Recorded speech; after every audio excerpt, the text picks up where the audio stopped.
Have you ever felt like you're doing all the right things, taking care of your body, trying new routines, maybe even trying to fix your sleep, but something still feels off?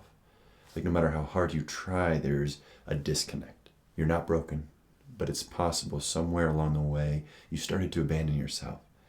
So this video isn't about adding more to your to-do list. It's about gently exploring where you might not be honoring and listening to you and how to start coming back. So what is self-abandonment?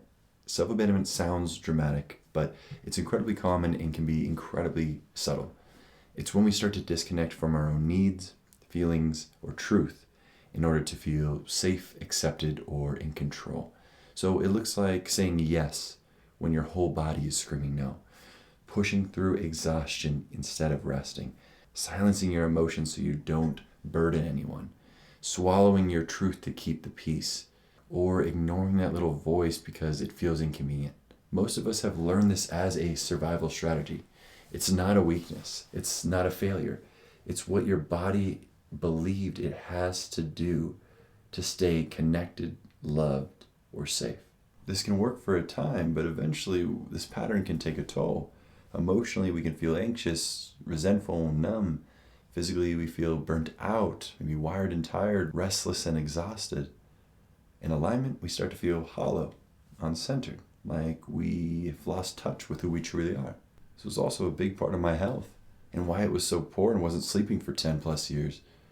In many ways, I was living a lie to myself, and my body knew it, but I continued to override it, aka abandon myself, my needs, who I actually am, to try and fit in and be liked by all the best I could.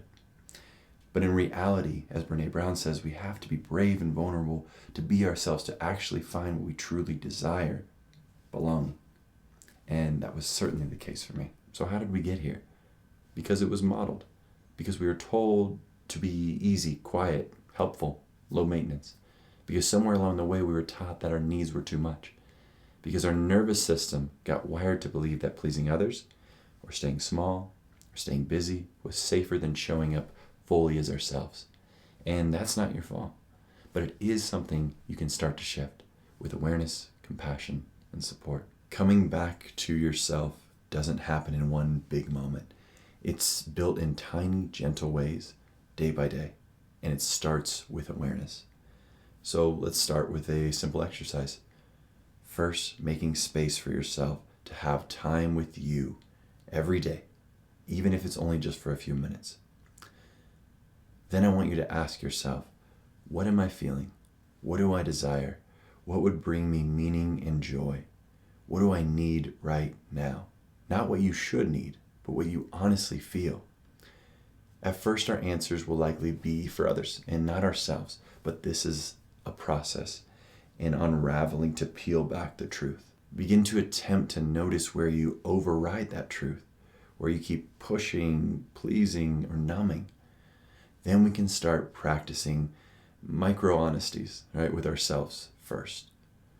Even saying just, I feel overwhelmed, I don't want to do this, can be a powerful moment of coming home back to you.